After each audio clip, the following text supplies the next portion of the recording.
Damos la bienvenida a este nuevo webinar después del descanso del periodo estival de vacaciones de verano que hemos tenido en este lado, ¿no? En España, porque nos sigue mucha gente también de Latinoamérica y ellos pues no han tenido el descanso estival, pero nosotros sí que nos lo hemos tomado. Retomamos estas sesiones de webinar junto con las asociaciones de pacientes a las que les agradecemos su colaboración en la organización y en la divulgación de estas sesiones. En este caso vamos a hablar de la vacunación en las enfermedades reumáticas y para ello contamos con la doctora Virginia Moreira. Ella es del Servicio de Reumatología del Hospital Virgen Macarena de Sevilla. Virginia, bienvenida. Buenas tardes, muchas gracias por la invitación.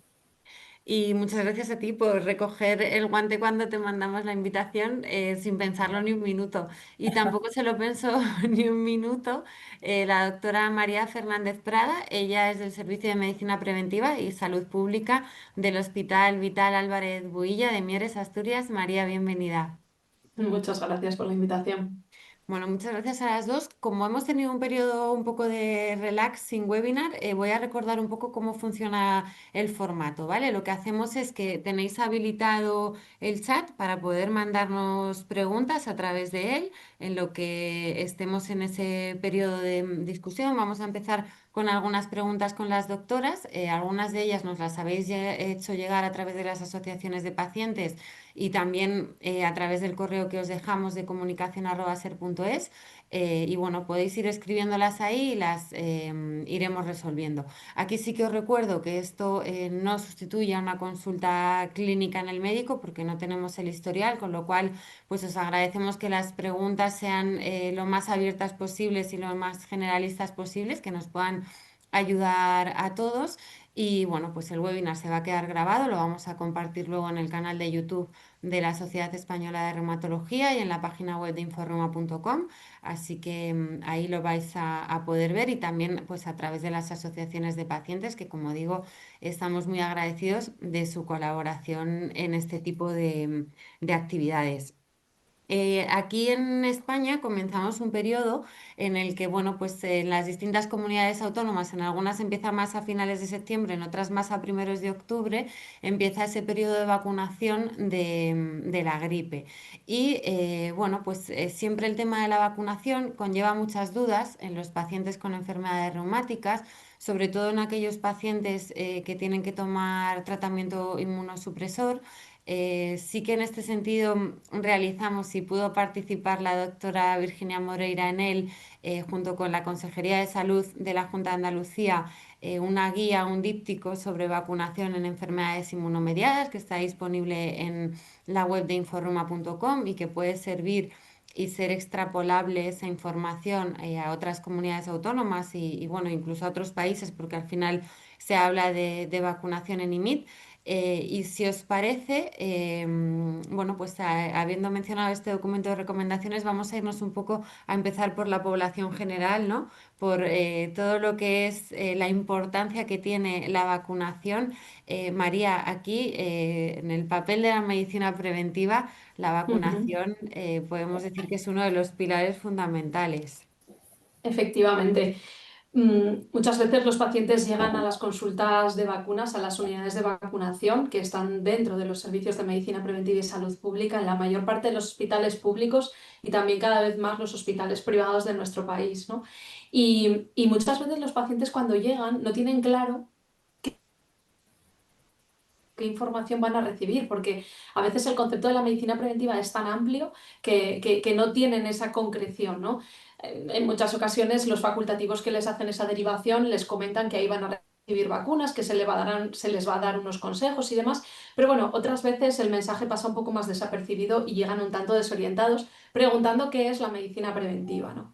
Entonces, sí que me gustaría en este foro tan de pacientes, ¿no? Y tan de personas que necesitan este tipo de servicios, ¿no? Como el de medicina preventiva y salud pública, explicar que la medicina preventiva, el objetivo principal de esta especialidad es evitar la aparición, la progresión y sobre todo también las secuelas y las complicaciones de ciertas enfermedades, ¿no? Entonces, dentro de los pilares de la medicina preventiva destacan, por supuesto, la promoción de la salud, La promoción de la salud a través de la educación para la salud, los estilos de vida saludables, pues una correcta alimentación, la promoción del ejercicio físico, evitar el tabaco, el alcohol, tener una adecuada higiene del sueño. Destaca también la prevención primaria, ¿no? Esa prevención que muchas veces hacemos, por supuesto, a través de la vacunación, evitar que una enfermedad aparezca. La prevención secundaria, que la conocemos principalmente por el papel que tienen los cribados, ¿no? El cribado de cáncer de mama, cáncer de colon, todo eso es medicina preventiva. La prevención terciaria, ¿no? Cuando ya tenemos una enfermedad y lo que queremos es evitar esas complicaciones o evitar esas secuelas. Una persona diabética queremos evitar que desarrolle la enfermedad del pie diabético, ¿no? Queremos que los cuidados sean adecuados para evitar una complicación grave de esa enfermedad. La prevención cuaternaria, que también existe, y es evitar pues, esos efectos a veces indeseados que tiene la propia asistencia sanitaria y, por supuesto, también la protección de la salud. Entonces, dentro de esta variabilidad o dentro de este espectro, ¿no? que ocupa la medicina preventiva, las vacunas, como decías, Ana, son un pilar fundamental. Un pilar fundamental porque previenen enfermedades infecciosas graves como sarampión, como poliomielitis, como difteria, meningitis. Previenen sus secuelas. Fijaos si son invalidantes y las importantes secuelas que tenían las personas que han padecido, que padecieron poliomielitis, las personas con meningitis, que desafortunadamente todavía la meningitis por meningococo pues existe y es una enfermedad con importantísimas secuelas, cada vez hay una incidencia menor gracias a la vacunación. Por otro lado, también son importantes porque provocan o producen más bien una protección individual de la persona que recibe el colectivo, ¿no? Inmunidad de grupo, que bueno, digamos que tiene es un concepto mucho más técnico que esa inmunidad de grupo, pero nos sirve para darnos cuenta de que cuando nos vacunamos en primera persona estamos protegiendo a los que rodean. Reducen la transmisión de virus y bacterias. Por otro lado, un importante impacto a nivel global y un impacto histórico. Hemos llegado a erradicar enfermedades, ¿no? Como por ejemplo la viruela. Ojalá a futuro también hablamos de la erradicación del virus del papiloma humano. Hablamos también de que las vacunas cumplen un importante papel económico y social. Hay estudios que hablan de que la inversión de euro en una vacuna retorna hasta 19 euros en el ámbito social, en el ámbito económico. Evitamos bajas laborales, absentismo laboral, evitamos secuelas, evitamos la pérdida de propiedad. Es decir, tiene un importante retorno a nivel social.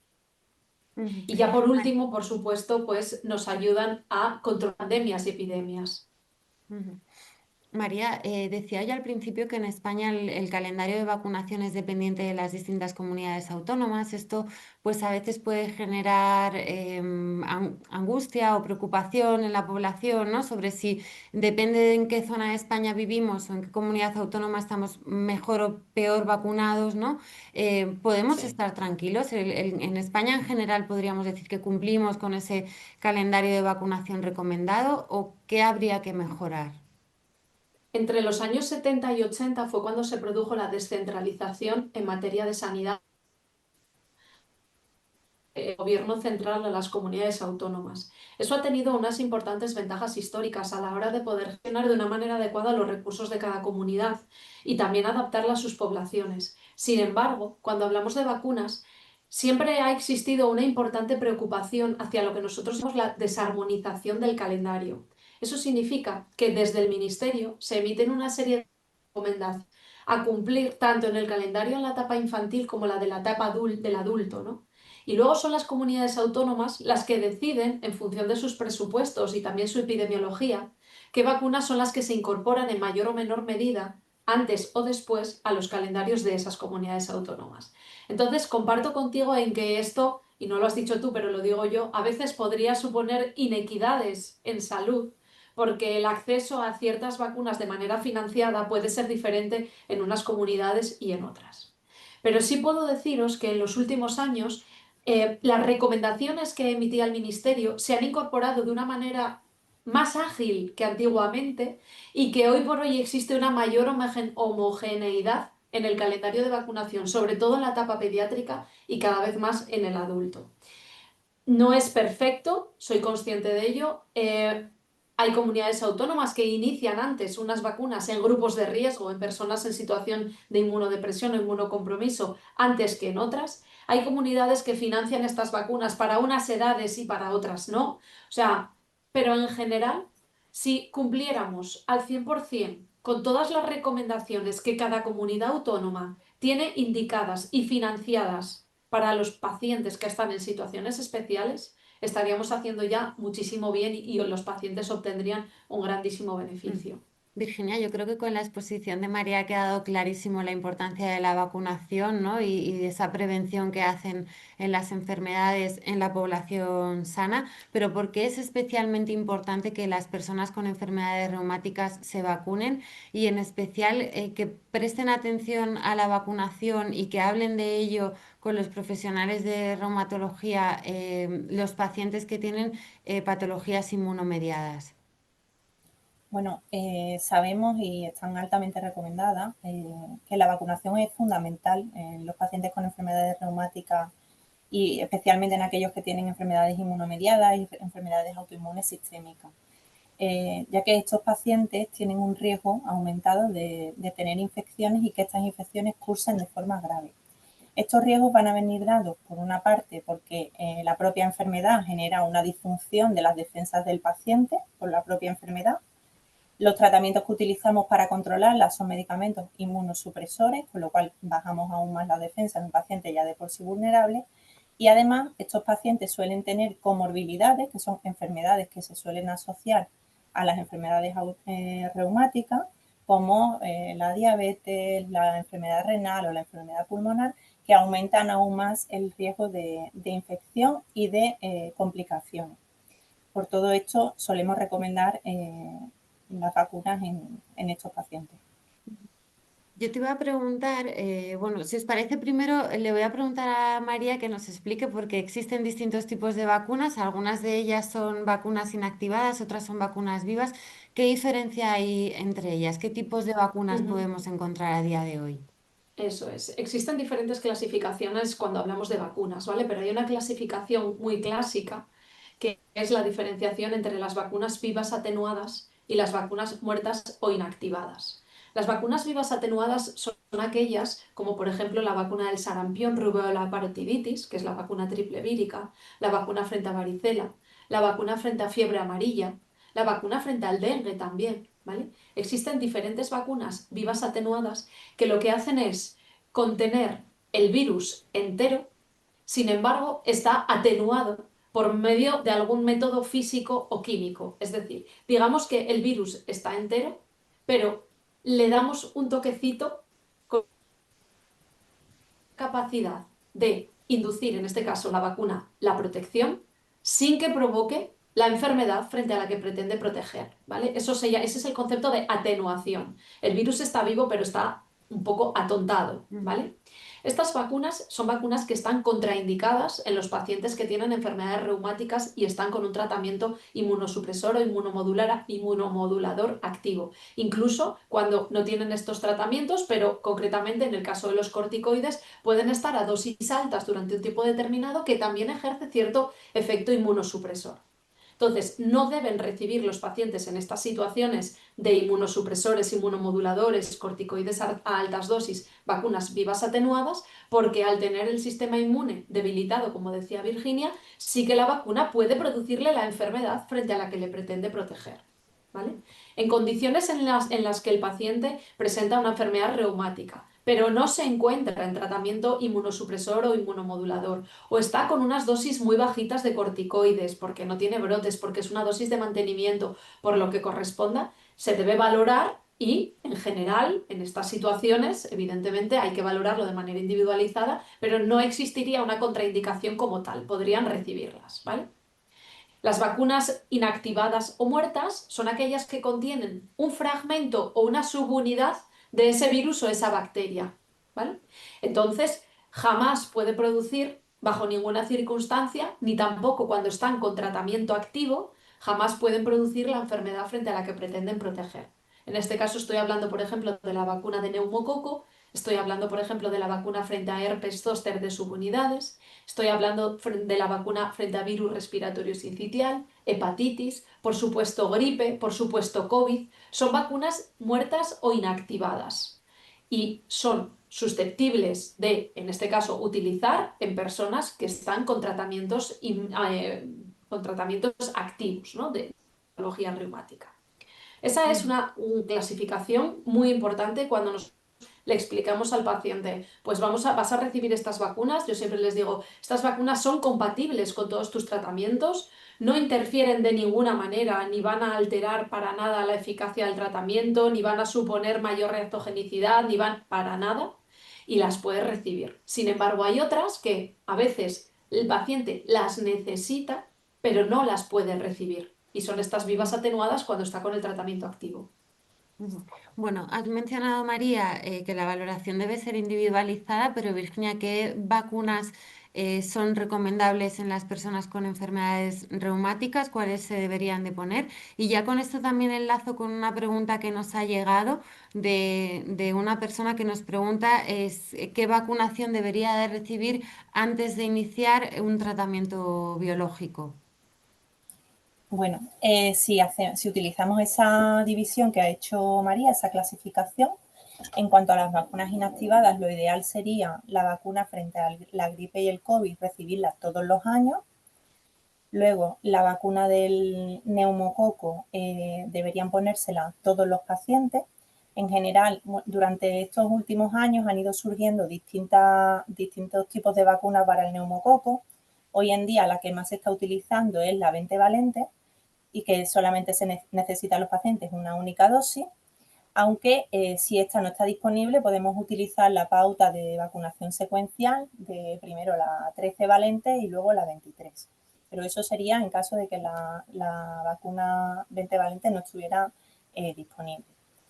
Luego, la vacuna del herpes zóster, según el Consejo Interterritorial de Salud, estaría financiada o indicada en pacientes por encima de 50 años que reciben tratamiento inmunosupresor y en todos los que reciben fármacos inhibidores de JAK.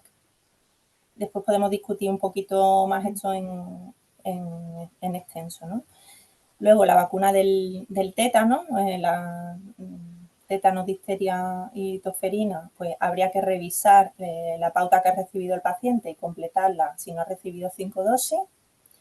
La hepatitis A y B va a depender del riesgo del paciente. Nosotros en general solemos recomendar la vacuna de la hepatitis B si el paciente no está inmunizado. Esto se mira con una analítica y si no es así, pues se recomiendan 3 dosis de esa vacuna.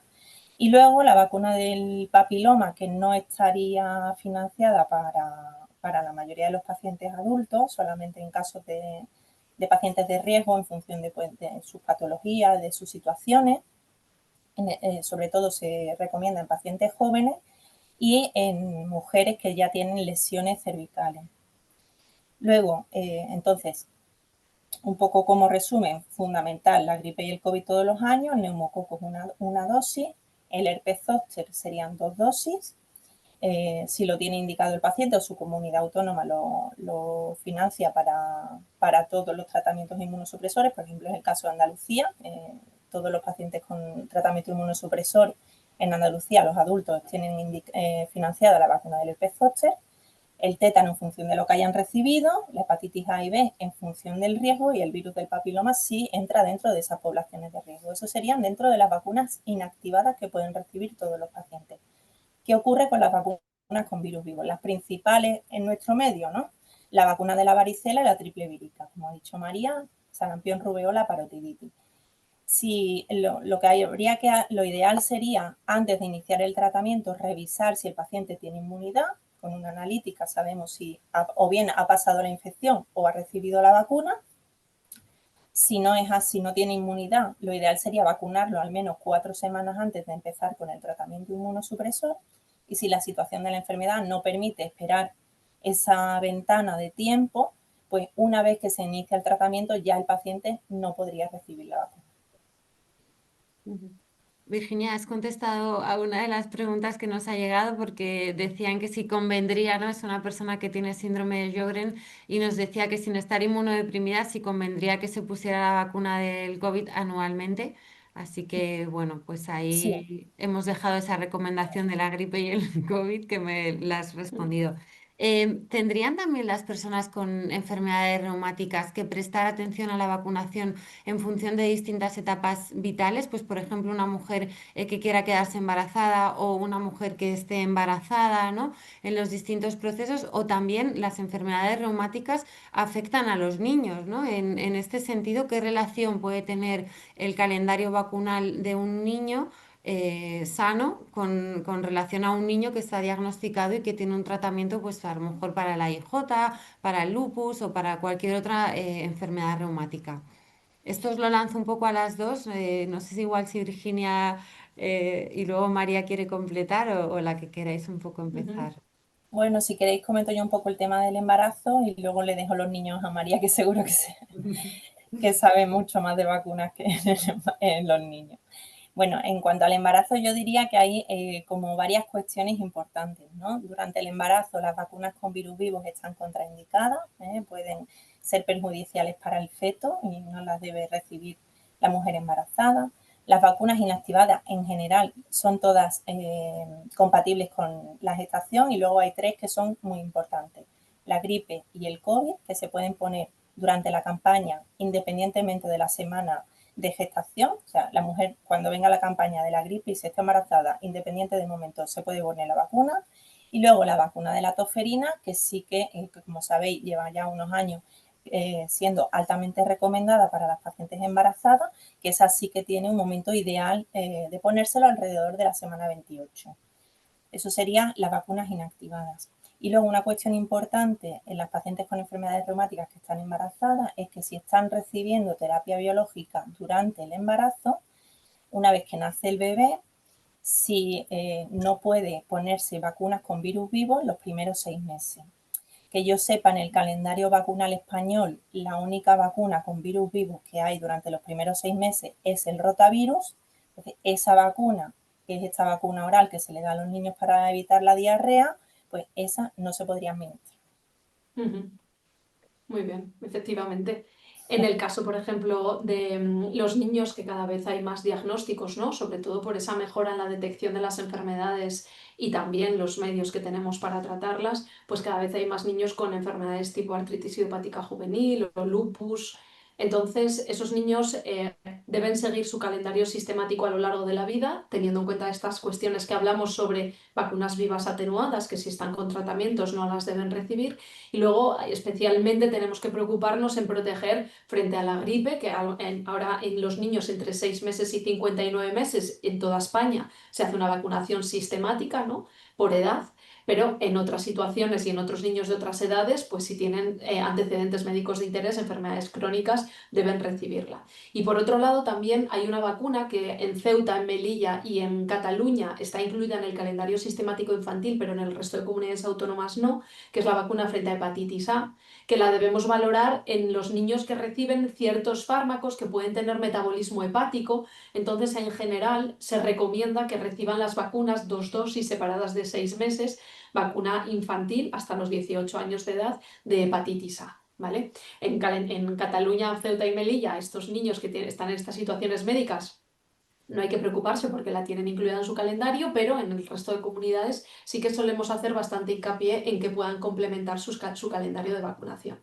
En niños que tienen una edad un poquito más avanzada y que han podido recibir sus vacunas, por ejemplo, frente a neumococo, atendiendo al calendario que les iba correspondiendo por edad, ¿no? Imaginaos un niño de 9, 10 años, 11 años que tiene una artritis idiopática juvenil que se diagnostica ahora y que hasta esta fecha ha estado recibiendo sus vacunas según su calendario normal. Pues, por ejemplo, algo que ha comentado Virginia es ese panorama que ha cambiado mucho con respecto a la vacunación antineumocócica. Y aunque haya podido recibir las vacunas del neumococo conjugada 13 valente, el Prevenar 13, ¿no? Que los padres lo conocen muy bien, en el calendario infantil, debemos revisar su calendario para que al haber una nueva vacuna, este niño se puede beneficiar de esta actualización. Y por otro lado, también hay que tener en cuenta que hoy por hoy los niños en calendario sistemático reciben en función de la comunidad, algunas comunidades a los 10 años, Asturias, otras comunidades a los 12 reciben la vacuna frente a papiloma, ¿no? Virus de papiloma humano. Esos niños y esas niñas la están recibiendo ya de manera sistemática. Sin embargo, si están en el momento, con esa edad, en el momento que van a recibir esta vacuna de manera sistemática, están con un tratamiento inmunosupresor, inmunomodulador, en lugar de recibir solamente una dosis, como ya se recomienda por parte del Consejo Interterritorial, en lugar de recibir una dosis, deben recibir 3 dosis, ¿vale? Porque están en una situación, pues, un poquito de mayor necesidad de protección y, por tanto, esa única dosis deberíamos completarla.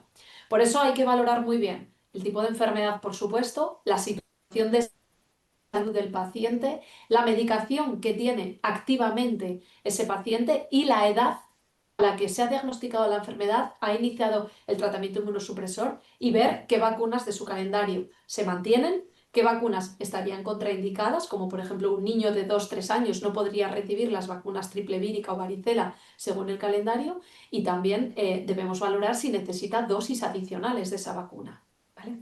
Ujú.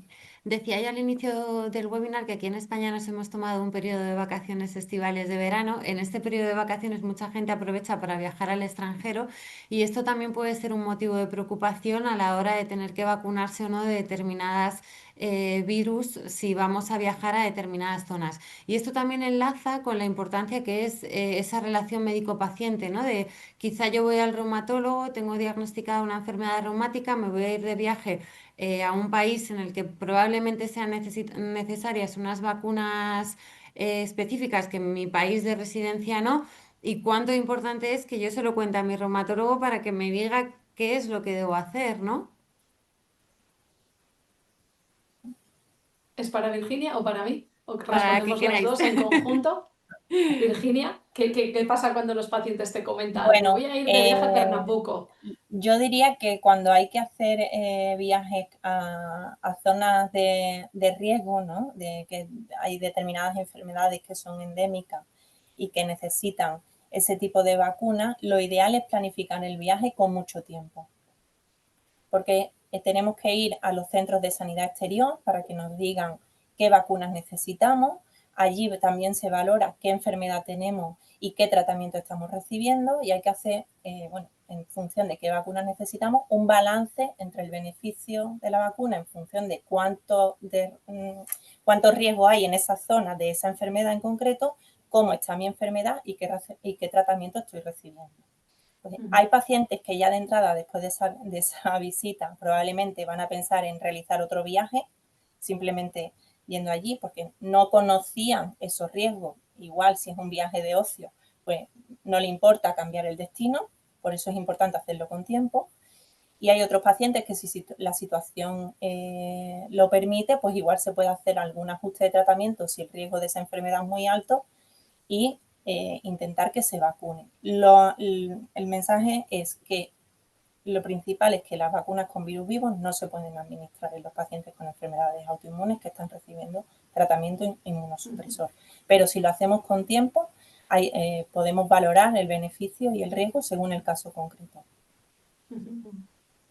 Y en general, otra de las dudas que muchas veces surgen, ¿no? Tanto a la población general como a las personas que tengan diagnosticada una enfermedad reumática, inmunomediada o cualquier tipo de enfermedad, es el posible efecto adverso, ¿no? de las vacunas o esos posibles efectos secundarios. ¿Qué le podemos decir a estas personas que todavía tienen dudas, por un lado, de si las vacunas son seguras y por otro, que a lo mejor no tienen dudas de que sean seguras, lo saben, hacen caso de la recomendación médica y se vacunan, pero tienen esa preocupación de si a lo mejor pues por su patología reumática van a poder tener más efectos secundarios o si van a poder tener un brote en un momento dado o si el dolor articular que tienen pues va a poder ser un poquito mayor durante algunos días? ¿Qué les podemos decir a estas personas? Tenemos que saber que las vacunas son hoy por hoy el medicamento más seguro que existe, ¿vale? Por varios motivos que os voy a explicar ahora. Sin embargo, son un medicamento y, como cualquier medicamento, no están exentas de reacciones adversas, ¿vale? Digo que las vacunas son el medicamento más seguro que hay hoy en día, por un lado, y voy a partir de una base muy base, porque los ensayos clínicos que se realizan con vacunas incluyen un mayor número de personas que cualquier otro medicamento. Es decir, pensad que las vacunas se administran a volúmenes muy grandes de población. Por tanto, necesitamos asegurar que son, bueno, volúmenes muy grandes de población y además mayoritariamente se administran en personas sanas o personas en situaciones especiales. Entonces, tenemos que pensar que grandes volúmenes de poblaciones de grandes volúmenes de personas incluidas en ensayos clínicos, las vacunas se dirigen a gente sana. No podemos permitirnos el lujo de que sea un medicamento que se administra a gente sana o en situaciones especiales y que el medicamento provoque daño. ¿Vale? Entonces, Mm. por un lado son seguras porque incluyen un mayor número de personas en ensayos clínicos que cualquier otro medicamento. Eso me da pie a cualquier tipo de reacción adversa que se pueda producir ya en los ensayos clínicos, no antes de que la vacuna se ponga en el mercado. Por otro lado, los controles a los que evalúan, ¿no? Que la evaluación de calidad a las que las vacunas son sometidas son muchísimo más exigentes que cualquier otro medicamento. Más exigentes, más...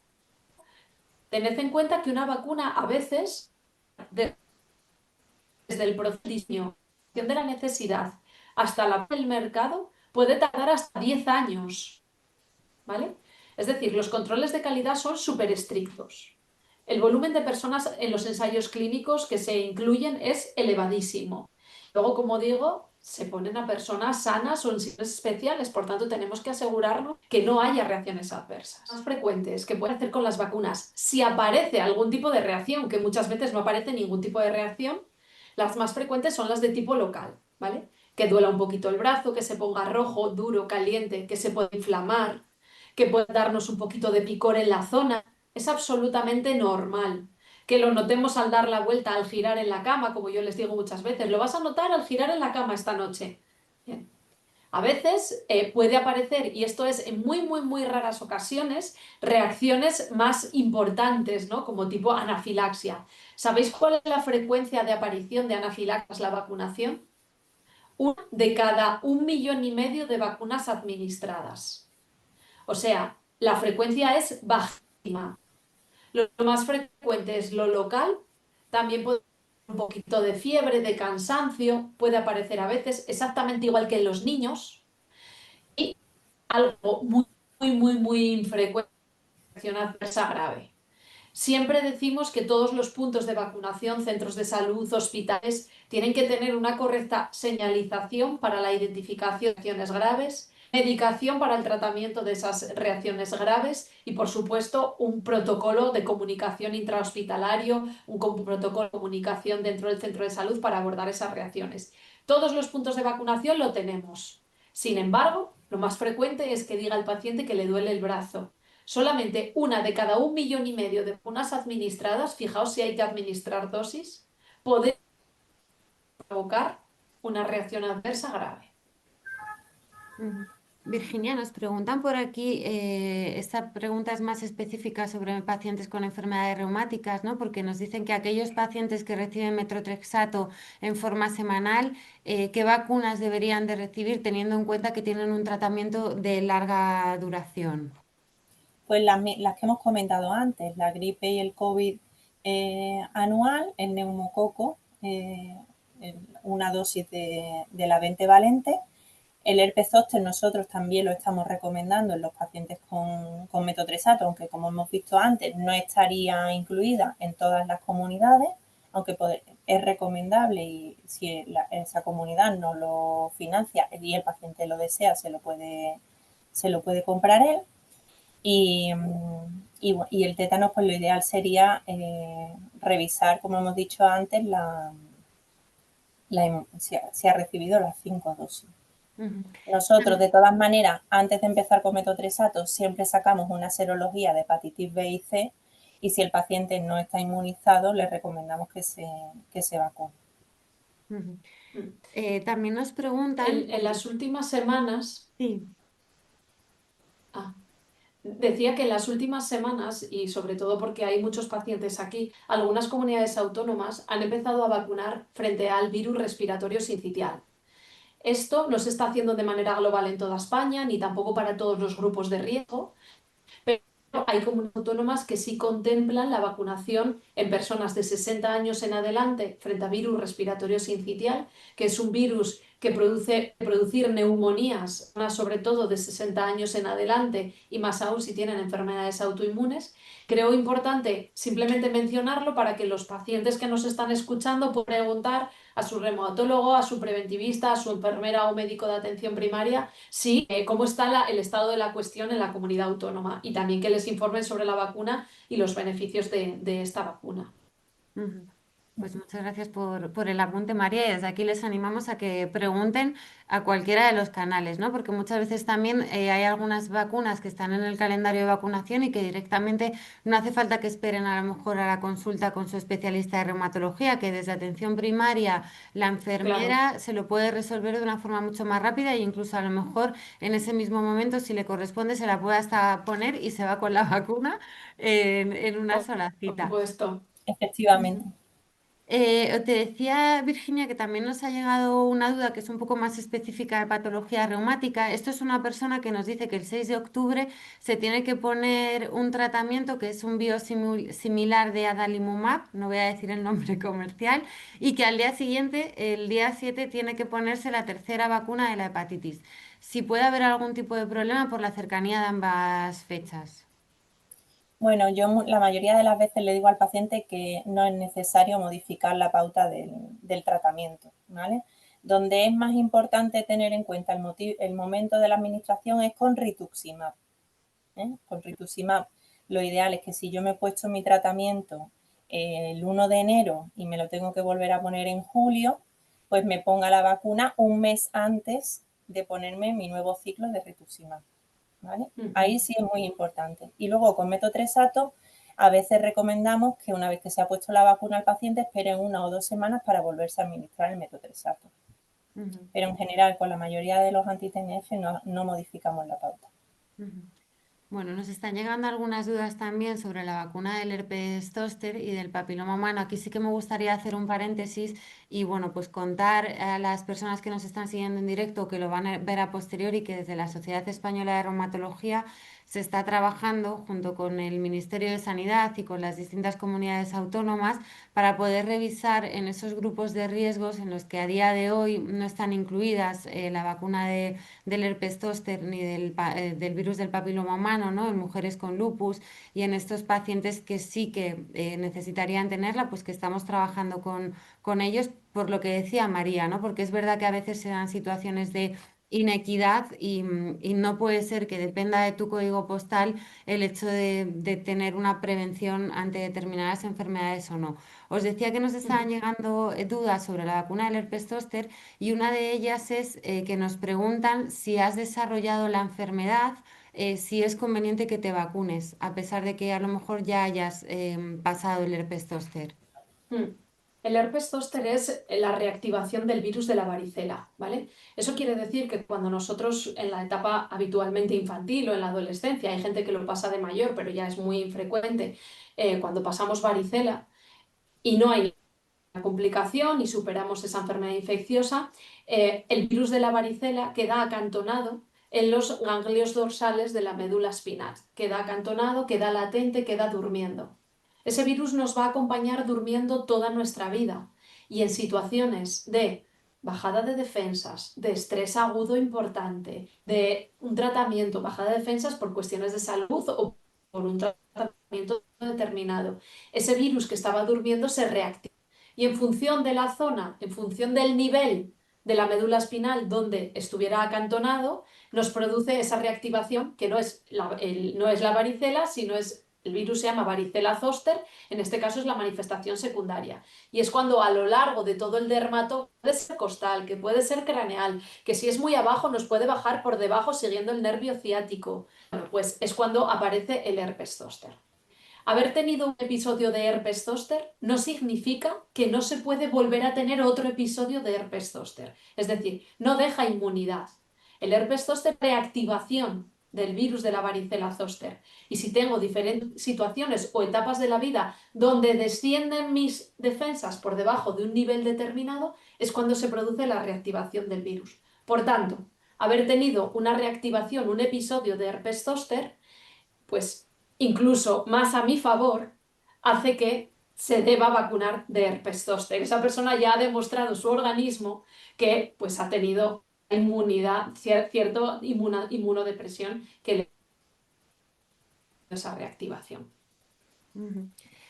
Nos preguntan también si el virus respiratorio sincitial es una vacuna anual como la de la gripe y en este caso también nos hacen una doble pregunta, ¿no? De si este tipo de vacunas anuales de recomendación, pues la gripe, el COVID, etcétera, es conveniente que los pacientes que tienen patologías inmunomediadas se pongan de forma separada o si pueden en una misma, pues lo que decía yo, ¿no? Vas a visitar a la enfermera de primaria y te llevas de una varias vacunas puestas. ¿Cuál sería la Co- recomendación general? co- Aunque ya decimos que aquí la individualización en muchos casos sí, es imprescindible. eso es.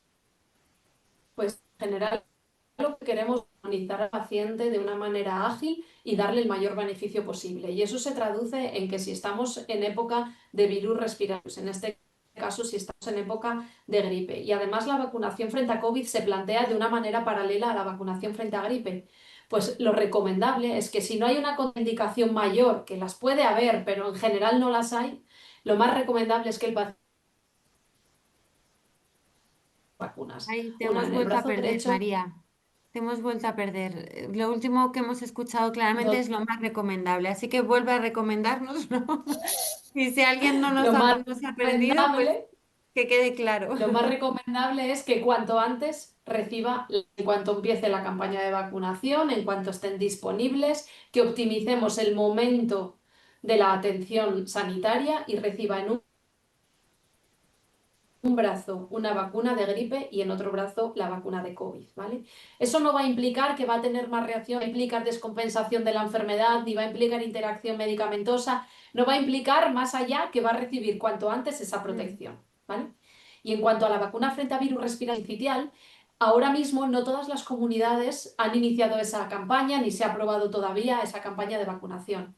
La mayor parte de las comunidades, hasta donde yo sé, todas las que han decidido que iniciarán la vacunación, lo van a hacer con una vacuna que es una vacuna muy parecida a la vacuna de herpes zóster. Es una vacuna que contiene un adyuvante que genera muy buena protección.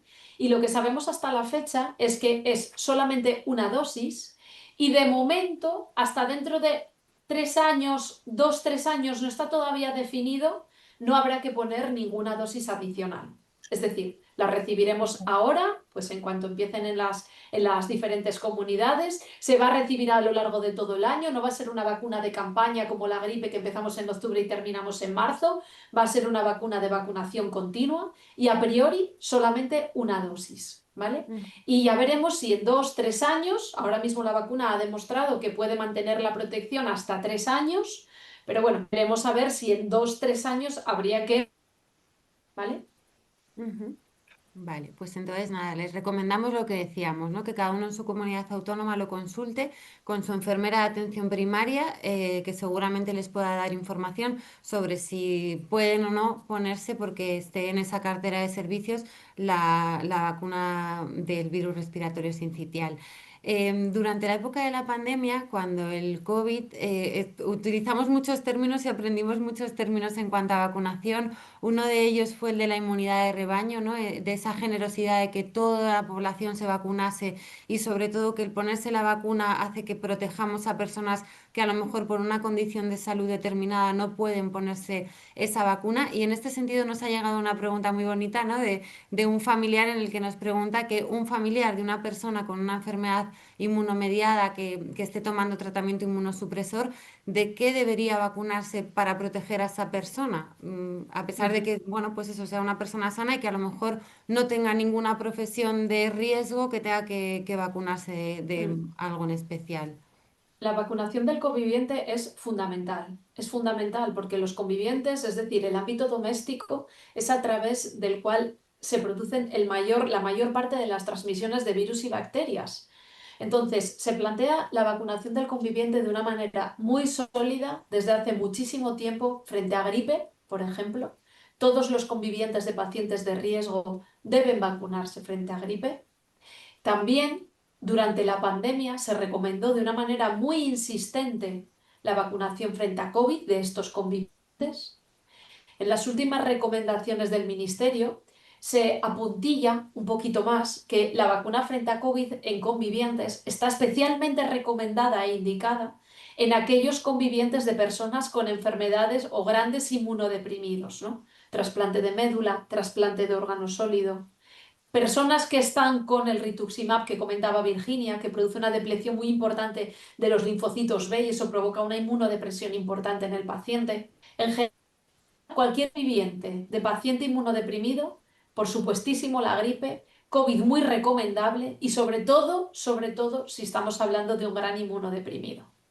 Hay que valorar también la vacunación frente a sarampión, varicela, sobre todo en esos casos que comentaba Virginia, que el paciente está con ese tratamiento inmunosupresor y teniendo la necesidad de recibir, por ejemplo, la vacuna del sarampión, no puede recibirla porque es una vacuna viva atenuada.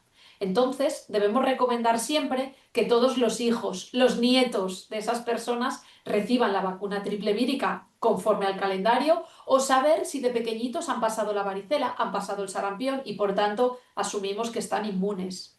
Entonces, esto es importantísimo. El ámbito doméstico cobra cada vez más importancia y cada vez está calando más en la sociedad. El hecho de protegerse para proteger. Ujú. Nos preguntan por aquí una paciente que dice, me ha quedado claro que a pesar de haber pasado el herpes zóster tengo que vacunarme de él, pero ¿existe algún periodo de vacunación? Es decir, ¿tengo que dejar pasar X tiempo desde que he pasado el herpes zóster para vacunarme de él? ¿Cuál sería la pauta?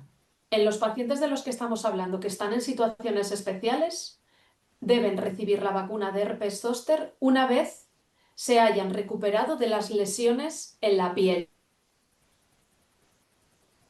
¿Vale? Pueden salir unas vesiculitas, que es el herpes zóster, la manifestación cutánea del herpes zóster.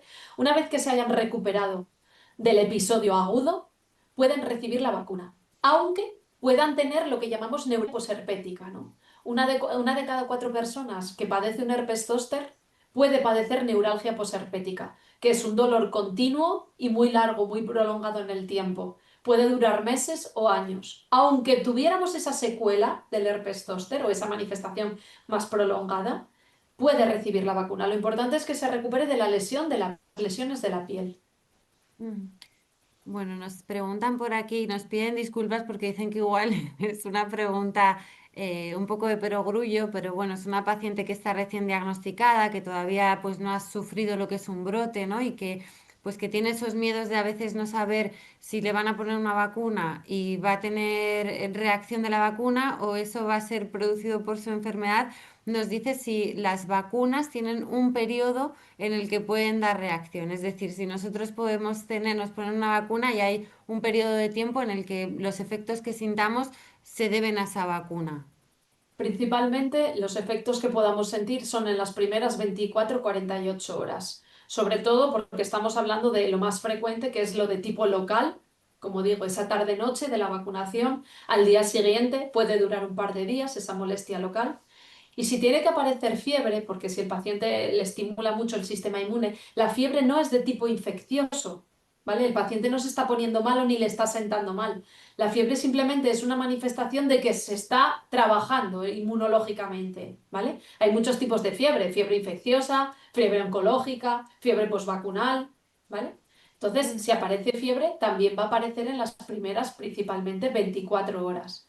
Cualquier reacción los pacientes. Fiebre en las primeras 24 horas de las vacunas es de las vacunas, ¿vale? Paracetamol si lo quieres tomar y te esperas y ya está. Fiebre a partir de las 24 horas de las vacunas, lo más probable es que sea de las vacunas. Hay que pensar en un origen de otro tipo, ¿vale? Que puedas haber estado solapado, que se pueda haber solapado ese proceso pues, de una infección de orina, de una infección respiratoria, de cualquier cuestión, ¿no? Entonces, lo normal, y no es ninguna pregunta de perogrullo, es de las más frecuentes de cada día nuestro, es que en las primeras 24-48 horas es cuando suelen aparecer. Y la duración suele ser también de 24-48 horas. Ujú.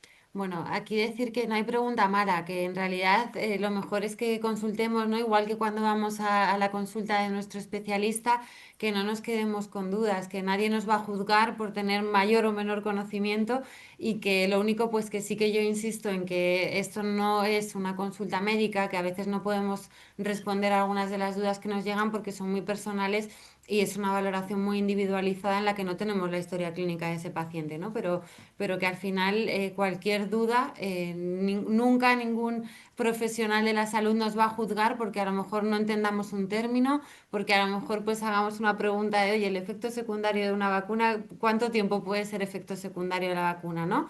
Que es mejor no quedarnos con esas dudas y ahí, bueno, pues vosotras lo veréis en las consultas, ¿no? Que es importante que los pacientes os pregunten.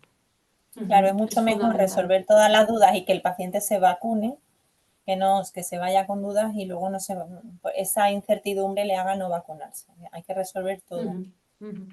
Pues ya que vamos a resolver todas, voy a resolver la última, os voy a hacer la última pregunta que tenemos por aquí por el chat, aparte de que voy a aprovechar para deciros que nos han llegado también muchos mensajes de agradecimiento y de felicitaciones por lo fácil que habéis explicado todo y por todas las respuestas que habéis dado a las preguntas que nos han ido llegando. Y bueno, esta última duda es de una paciente que dice que ella se vacuna de la gripe durante todos los años, que se vacuna anualmente de la gripe pero que tiene tratamiento, entiendo que inmunosupresor, porque dice que siempre que se vacuna, en los días posteriores tiene un gripazo y que cree que eso se debe a la bajada de defensas. Entonces entiendo que el tratamiento que tenga sea inmunosupresor, que si le recomendamos que se la siga poniendo. Por supuesto que sí. Ujú. Eso es. Puede tener unos síntomas que llamamos pseudogripales, ¿no? Como cualquier vacuna. Podemos tener cansancio, el cuerpo así como un poco raro, como que parece que me quiere dar un poquito de fiebre. Yo le recomiendo a esa paciente, por ejemplo, que ha tenido esta experiencia previa, no a los pacientes que lo hagan de manera sistemática. Sí, si hemos tenido esa experiencia previa, nos incomoda mucho, nos preocupa, nos genera un poquito de desconfianza. Cuando los pacientes me comentan, el año pasado es que me puse la vacuna de la gripe y en los días siguientes estuve con el cuerpo como mal, como cortado, como tal, no tuvo nada grave, pero sí es bueno, pues entonces le digo, pues cuando empieces a sentir, a tener esos síntomas, tómate un paracetamol, porque podemos intentar aplacar un poquito esa sintomatología, ¿vale? Un paracetamol no necesariamente tiene que ser de 1 gramo, puede ser 650, o sea que se puede tomar sin problema, ¿vale? No de manera preventiva, por favor, que eso algunos pacientes lo hacen. No, yo ya me tomé un paracetamol antes de venir a vacunarme. No, o sea, la vacuna tiene que funcionar, tiene que empezar a trabajar y ese paracetamol antes de la vacunación no está indicado, no le aporta ningún valor. El paracetamol que podría aportarle algún tipo de valor a la vacunación, si el paciente lo necesita, no tomarlo de manera rutinaria, es el postvacunal, por la tarde-noche. Si vemos que me va a encontrar un poquito mal a la hora de cenar, me tomo un paracetamol. ¿Vale? No sistemático, no de rutina, solo si veo que lo necesito, ¿vale? Pensaba que había llegado una última pregunta y no, me va a venir de lujo leeroslo el comentario para cerrar este webinar porque es una persona que nos dice que muchísimas gracias, que las ponentes han sido muy claras y que han dado una información muy útil y de una forma magnífica para los pacientes y los familiares. Así que os traslado este agradecimiento y os voy a pedir algún mensaje para llevar a casa, que bueno, entiendo que el mensaje muy simple es que hay que hacer valoraciones individualizadas, ¿no? Y que la recomendación es vacunarse y hablar con los profesionales, pero ese cierre de mensajes de webinar, no sé qué nos queréis decir cada una de vosotras. Bueno, Virginia. yo es que como soy súper pesada con las vacunas con los pacientes, vacunarse siempre. Las vacunas son seguras y son muy eficaces. La vacuna de los convivientes también es muy importante, sobre todo con el tema de la gripe, por el efecto que hemos comentado, ese nido que se forma en casa de protección. Y nada, que confíen en las vacunas porque tenemos muy reciente la experiencia del COVID, de cómo hemos podido salir de una crisis tan importante gracias a la vacunación. Así que nada, que se vacunen todos los pacientes. Mi mensaje final iría hacia algo muy concreto, que quizás no lo hemos mencionado, pero que yo creo que es importantísimo. Las vacunas en los pacientes con enfermedades reumáticas tienen como objetivo principal evitar las complicaciones, ¿no? Las formas graves de esas enfermedades infecciosas, ¿no? pero tienen también un objetivo muy importante y es mantener al paciente estable. Es decir, si nosotros nos vacunamos, si evitamos una infección, si evitamos sobre todo una infección grave, vamos a evitar la desestabilización de la enfermedad, vamos a evitar un brote.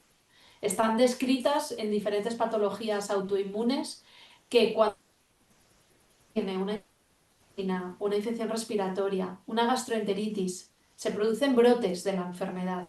Son las infecciones las que pueden desencadenar un brote y no las vacunas. Las vacunas pretenden proteger al paciente y mantener para que siga con sus tratamientos cronos de rutina, sin necesitar aumento de dosis, necesitar corticoides. Bueno, pues aquí ya vamos a cerrar. Yo os agradezco a la doctora Virginia Moreira y a la doctora María Fernández Prada por habernos acompañado en esta tarde, por haber dado todas estas explicaciones que de verdad nos están, ahora no paran de llegar agradecimientos, ¿no? Por la información tan útil, por la manera en la que lo habéis contado todo y porque, bueno, ha sido un lujo poder contar con vosotras. A quien quiera volver a verlo porque se haya quedado con dudas, pues les recordamos que lo vamos a colgar en la página web de Inforeuma y en el perfil de YouTube de la Sociedad Española de Reumatología. Agradezco de nuevo también a todas las asociaciones de pacientes que nos hacen posible realizar estos webinars y también pues divulgarlos, ¿no? Y darlos a conocer entre sus asociados, que es muy importante también la labor de las asociaciones de pacientes. Esa recomendación que hacía al principio de la guía en la que ha participado la doctora Virginia Moreira, ¿no? De guía de vacunación para enfermedades inmunomediadas. Y también aquí se me está ocurriendo que tenemos un podcast grabado de hace ya algún tiempo con la doctora María Fernández Prada sobre vacunación. Así que si alguien quiere profundizar en el tema, lo puede buscar porque todo este contenido está en Inforeuma. Muchísimas gracias a las dos y Gracias a nada, vosotros. seguramente que hagamos algo pronto con vosotras. Muchas Muchas gracias. gracias.